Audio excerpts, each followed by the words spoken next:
ئاکان فیدان هەڕەشە لەلایەنەکانی ڕۆژهەڵاتی کوردستان دەکات و هێرشەکانی ئەمریکا و ئیسرائیلیش زیاتر دەبن. ئەمریکا لە ڕۆژ ئاوا پشتی لە کورد کرد. ئایا لە ڕۆژهەڵات قەرەبووی بۆ دەکاتەوە؟ حکوومەتی هەرێم لە یەکەم بەڵێنی پرۆژەی ڕووناکی پاشگەز بوویەوە.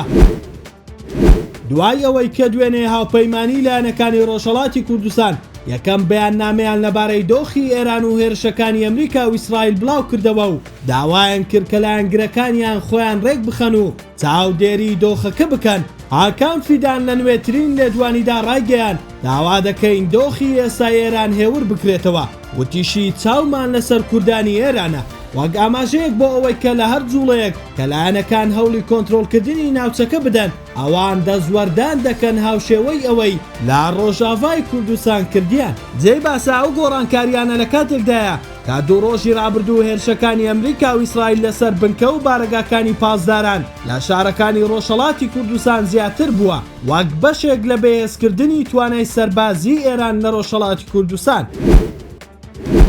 هەواڵەکەی ئاژانسی ئەکسیۆس بۆ یەکەم جار پەردەی لەسەر پەیوەندی نهێنی کورد و ئەمریکا و ئیسرائیل بۆ گۆڕانکاری لە ئێران هەڵدایەوە. ئەگەرچی تاوکوێسا هیچ جایەک ئەنجامدانی پەیوەندیان پشتڕاست نەکردوتەوە، بەڵام ئەمە ئاماژەیەکی ڕوونە کە بۆ هەر گۆڕانکاریەک لە ئێران ئەمریکا و ئیسرائیل دەیانەوێ پشت بە کورد ببەستن. ئەوە لە کاتێکدایە کە کورد هێشتا برینی پشتکردنی ئەمریکا لە ڕۆژاوای کوردستان ساڕێژ نەبووە کە بووە هۆی ئەوەی ناوچەیەکی زۆر لەدەست بدەن و ڕێکەوتنێکی ناچاری لەگەڵ حکوومەتی دیمەشق بکەن. با بڕوای چاودێران ئەمریکا و ئیسرائیل بۆ ئەنجامدانی گۆڕانکاری سەرتاسەری لەم قۆناغا پێویستیان بە کورد و ڕۆژهەڵاتی کوردستان هەیە، بەڵام پێویستە لایەنەکانی ڕۆژهەڵات سوود لەو پشتیوانیە وەربگرن، بەڵام هۆشیاریش بن کە لە هەر ئەگەرێک کە کورد بکرێتە قوربانی.